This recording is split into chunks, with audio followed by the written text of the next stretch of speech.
Hi, I'm Rob Howells, and these are my Criterion Collection top picks.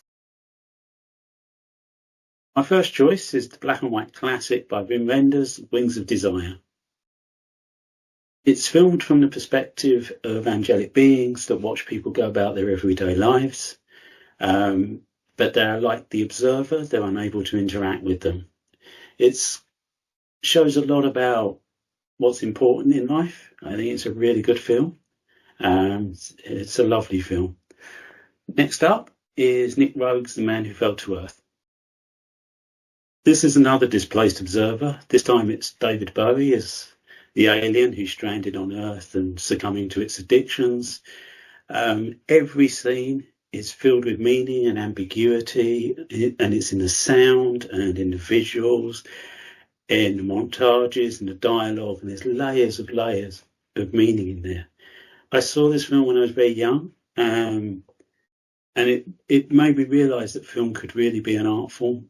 And thanks to Criterion, the version they've released is the uncut one, which was always very hard to get in the UK. Next up, we have more Bowie, and a recent one. Moonage Daydream is Brett Morgan's documentary on David Bowie.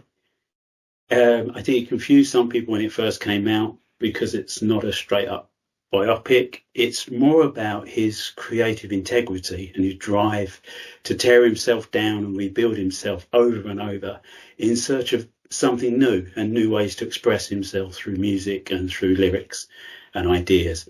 It's very interesting documentary, fascinating, and I think it's important for anyone who's creative to see it, because it tells you what you kind of have to sacrifice if you really want to create something new and original. It's a great piece of work, very underrated. My next pick is another black and white. It's Ingmar Bergman's The Seventh Seal. I got taken to see this at the National Film Theatre many years ago, and it was like discovering a different language. It's existential and symbolic. It's set in the Dark Ages, following the collapse of the Crusades and that kind of spiritual vacuum that followed that. And we follow a knight who continually plays chess against death as he's trying to stave off death, waiting for a sign from God, really. It's not a comedy, but it is an incredibly iconic film. It's well worth seeing. And next up, we have an amazing film called Stalker. Tarkovsky's Stalker is a brilliant film.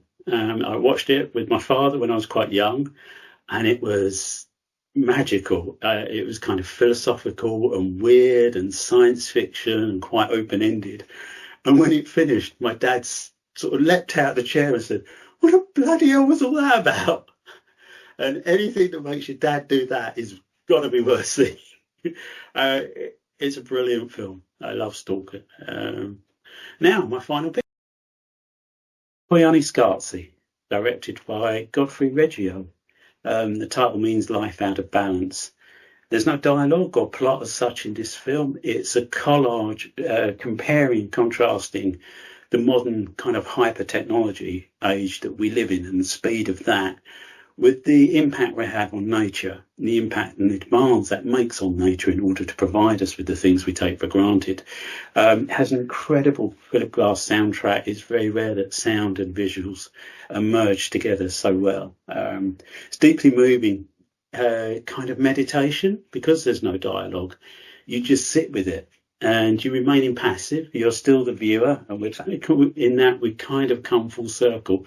It is a wonderful film, though. But as ever, as the cinema goer, as the film goer, we're left sitting in the dark, seeing the light.